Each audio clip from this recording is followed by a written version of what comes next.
First line நேயர்களுக்கு வணக்கம். கொஞ்ச நாளாக அமைதியாக இருந்த, அதாவது கொஞ்சம் கிண்டப்படாமல் இருந்த நியூஸ் வந்து மீண்டும் தலை தூக்கி இருக்குது. இது ஈழத்தமிழர்கள் மத்தியிலையும் சரி, தமிழர்கள் மத்தியிலையும் ஒரு பெரிய பரபரப்பை ஏற்படுத்தியிருக்கு அப்படின்னு சொல்லலாம். இப்போ உலகத் தமிழர்களை வந்து இந்த வார்த்தையை சொல்லி ஏமாற்றுவது என்பது தொடர்கதையாகி வருகிறது. கடந்த 4-5 மாதங்களுக்கு முன்பு பிரபாகரன் உயிருடன் இருக்கிறான்னு சொல்லி சில பேர் கிளப்பி விட்டாங்க. இது வந்து உளவுத்துறையோடைய, இந்திய உளவுத்துறையோடைய கைக்கூலிகளாக இவர்கள் மாறிவிட்டார்கள் அப்படின்ற மாதிரியான ஒரு பேச்சும் ஒரு பக்கம் எழுந்தது.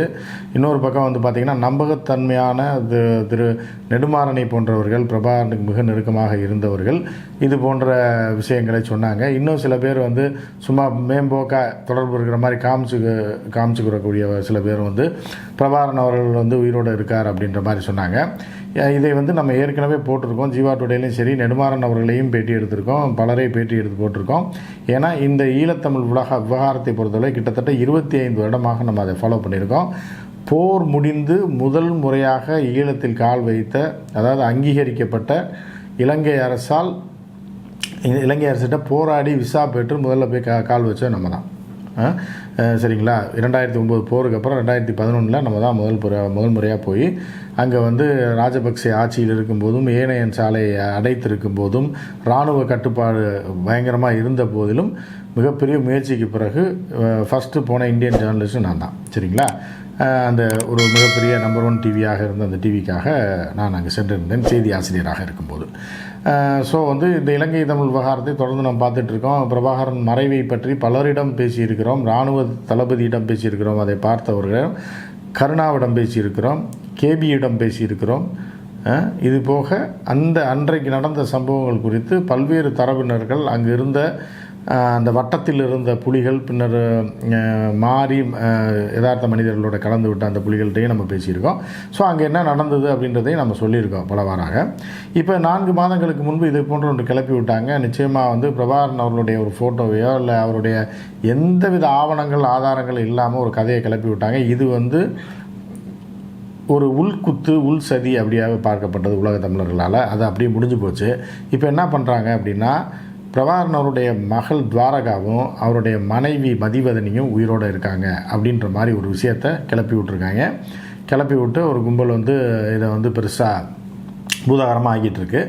அதுக்கு காரணம் என்ன அப்படின்னு பார்த்திங்கன்னா, ஒரு பெண் வந்து திடீர்னு அவருடைய செல்ஃபி கேமராவில் இந்த மாதிரி என் தங்கை மதிவதனி உயிருடன் தான் இருக்கிறார், அந்த செய்தி கேட்டு நான் ரொம்ப இன்புற்றேன், அப்போ உடனே அவரை சந்திக்க சென்றேன், அங்கு பிரபாகரனும் இருந்தார், துவாரகாவும் இருந்தார், 3 பேரும் சேர்ந்து நான் உணவருந்தி விட்டு வந்தேன், எனக்கு மிக்க மகிழ்ச்சியாக இருக்கிறது, சந்தோஷமாக இருக்கிறது, அவர்கள் அனைவரும் 3 பேரும் உயிரோடு இருக்கிறார்கள் என்கிற ஒரு தகவலை பதிவிட்டிருந்தார்.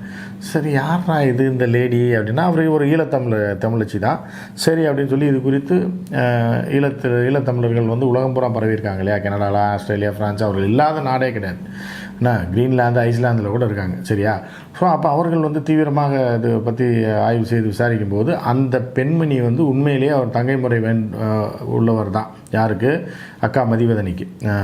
தலைவர் பிரபாகரனுடைய மனைவி மதிவதனி அவர்களுடைய சகோதரி என்பது ஈழத்தமிழர்கள்ட்ட நாம் விசாரித்த வரை கனடாலையும் வேறு சில நாடுகள்லையும் கேட்கும்போது அவர் வந்து அவருடைய சகோதரி தான் அப்படின்றத அவங்க சொல்கிறாங்க.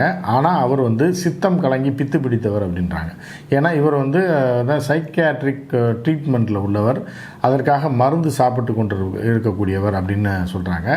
அவர் ஏதோ ஒரு காரணத்துக்காக இதை செய்திருக்கிறார், இது வந்து உண்மையான தகவல் இல்லை அப்படின்னு சொல்லி ஈழத்தமிழர்கள் வந்து நம்மகிட்ட சொல்கிறாங்க. ஏன்னா துவாரகா இறந்து விட்டதாகவும், மதிவதனி அவர்கள் வந்து போரின் அதாவது இறுதிப் போருக்கு முன்னதாக இறந்து விட்டார் என்பதும் இலங்கை அரசு அறிவிச்சிருக்கு. சரி, இலங்கை அரசை நம்பவில்லை என்றாலும் அது வந்து அங்கு இருந்த, அதாவது அவருக்கு பாதுகாப்பாக இருந்த புலிகள் எல்லாம் கொல்லப்பட்டு விட்டார்கள். இருந்தாலும் அங்கிருந்து கசிந்த செய்தி, அங்கிருந்து வந்த செய்தி, அப்போ முன்னாள் புலிகள் சொன்ன செய்தியை வைத்து பார்க்கும்போது அவர்கள் 2 பேரும் உயிருடன் இல்லை. அதுக்கு சில காரணங்கள்லாம் இருக்குது. அதை நம்ம சொன்னோம்னா நல்லா இருக்காது. அது அவர்களை இழிவுபடுத்துகிற மாதிரியான ஒரு சில சம்பவங்கள்லாம் நடந்திருக்கதா அங்கே உள்ள புலிகள் சொன்னாங்க.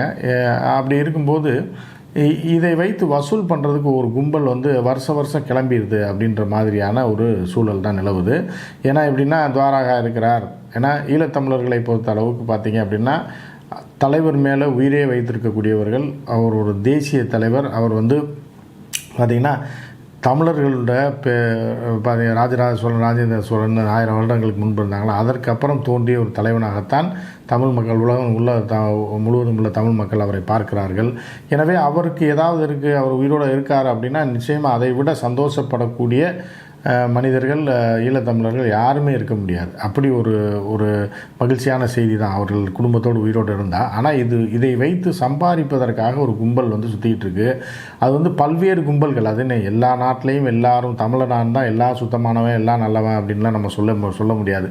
எல்லா இனத்துலேயும் எல்லா மொழியிலையும் எல்லா மதத்துலேயும் எல்லா இதுலேயுமே திருடன் ஒரு கூட்டம் இருந்துகிட்டு தான் இருக்கும். எப்படி திருடுறது அப்படின்னு சொல்லி திட்டம் போட்டு திருடுற கூட்டம் திருடிக்கொண்டே இருக்குது. அதை சட்டம் போட்டு தடுக்கிற கூட்டம் தடுத்து கொண்டே இருக்கிறதுன்னு சொல்லி எம்ஜிஆர் பாட்டு ஒன்று இருக்கு இல்லையா.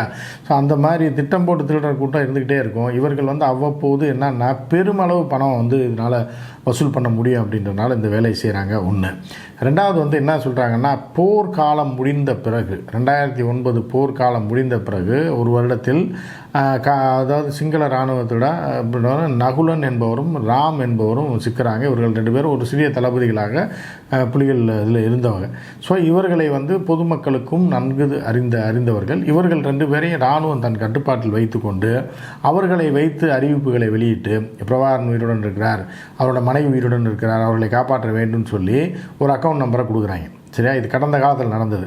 கொடுத்த உடனே ஈழத்தமிழர்கள்லாம் அவர்களுக்கு உதவி செய்கிறன்ற பேரில் கோடியாக பல லட்சங்களை காலம்புறம் சம்பாதித்த காலத்தில் பெரிய தொகையெல்லாம் வந்து அந்த அக்கௌண்ட்டுக்கு அனுப்புனாங்க. அது பூரா என்ன ஆயிருக்கு அப்படின்னா சிங்கள இராணுவ அக்கௌண்ட்டுக்கு போயிருக்கு. ஏன்னா இவர்களை இப்போ பிடித்து பிணை கைதிகளாக இந்த ராம் என்பவரையும் நகுலன் என்பவரையும் பிடித்து வைத்துக்கொண்டு இவர்கள் மூலமாகவே வந்து, ஏன்னா இவர்களை ஈழத்தமிழ் மக்களுக்கு தெரியும் இல்லையா, அதனால் அண்ணன் கேட்குறாரு, உண்மையிலே அண்ணன் சொல்கிறாரு, அவர் சொன்னால் இருக்கிற மாதிரி தான் இருக்கும் அப்படின்ற மாதிரி நம்பி பல கோடி ரூபாய்களை ஏற்கனவே கடந்த 10 ஆண்டுகளுக்கு முன்பே ஈழத்தமிழர்கள், வெளிநாட்டு வாழ் தமிழர்கள் இழந்திருக்கிறார்கள். இப்படி ஒவ்வொரு காலகட்டத்திலையும் ஈழத்தமிழர்களையும் இதையும் ஈழ போராட்டத்தையும் சொல்லி தமிழ்நாட்டிலே பல பேர் கட்சி நடத்திட்டு இருக்காங்க.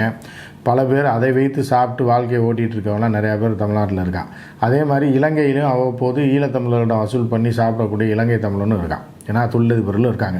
ஏமாந்து பணம் கொடுக்கும் தொழிலதிபரும் இருக்கிறார்கள். இதையே ஒரு தொழிலாக வைத்து கொண்டு சம்பாதித்து சாப்பிடக்கூடிய தொழிலதிபர்களும் இருக்கிறார்கள்.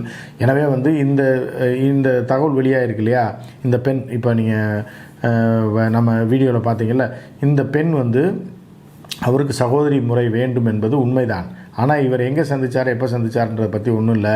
இவரே மனநலம் பாதிக்கப்பட்டவர் என்பது போன்ற செய்திகள் தான் அங்கிருந்து வருகின்றன.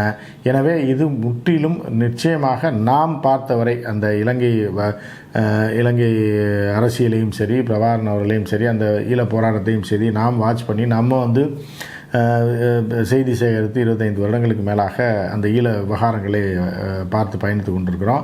ஸோ அந்த வகையில் பார்த்தா நிச்சயமாக இவர்கள் உயிரோடு இருப்பதற்கான வாய்ப்பே இல்லை அப்படின்னு தான் சொல்ல முடியும். இது நம்மளுடைய கருத்து. நிச்சயமாக அதில் வந்து புலிகள் விஷயத்தில் ஒன்று சொல்லுவாங்க. என்ன அப்படின்னு பார்த்திங்கன்னா, புலிகள் இருந்த காலத்திலேயே யாழ்ப்பாணம் பகுதியில் பல்வேறு பகுதியில் பஸ் ஸ்டாண்டில் அந்த ட்ரெயினில் வந்து ஒரு போஸ்டர் வச்சுருப்பாங்க. அந்த போஸ்டர் என்னவாக இருக்கும் அப்படின்னா, உங்களிடம் நெருங்கி வந்து பழகி, உங்களை யாருனே தெரியாது, இப்போ ட்ரெயினில் கூட வருவான், வந்தோடனே ரொம்ப அன்பாக பேசி உங்களுக்கு உதவி செய்கிற மாதிரிலாம் யாராவது செய்தார்கள் என்றால் அவர்கள் உளவாளிகளாக இருக்கலாம், அவர்களை நம்பாதீர்கள் அப்படின்னு சொல்லி இந்த போஸ்டர் வந்து எல்லா இடத்துலையும் இப்போ புலிகள் கட்டுப்பாட்டில் இருந்த பகுதியிலையும் சரி, யாழ்ப்பாணம் பகுதியில் உள்ள பேருந்து நிலையங்கள், மித்த வந்து ரயில் நிலையங்கள்லாம் ரயிலுக்குள்ளெல்லாம் ஒட்டப்பட்டிருக்குமா அந்த காலகட்டத்தில். ஏன்னா இந்த உளவாளிகள் வந்து அப்படியே வந்து அந்த புலிகள் கட்டுப்பாட்டு பகுதிக்குள்ளே வரக்கூடிய தமிழர்கள்ட்ட முன்னாடியே கொழும்பு போகிறாங்கன்னு வைங்களேன், அங்கேருந்தே வண்டி ஏறி அப்படியே ஃப்ரெண்டாக பழகிற மாதிரியே வச்சுட்டு எங்கே இருக்கீங்க, என்ன ஏது, உங்கள் வீட்டுக்கு நான் வரேன் அப்படின்ற மாதிரி எதையாவது ஒன்று சொல்லி அவர்களோட அன்பாக பழகி அவர்கள் உதவி செஞ்சு அவர்களுக்கு எதாவது வாங்கி கொடுத்து அப்படி இப்படியே அடைய போட்டு அப்படியே அங்கெல்லாம் தகவல்களை சேகரிப்பதை ஒரு வழக்கமாக இலங்கை இராணுவம் செய்து கொண்டு வந்திருக்கிறது சில தமிழ் அமைப்புகளை வைத்து.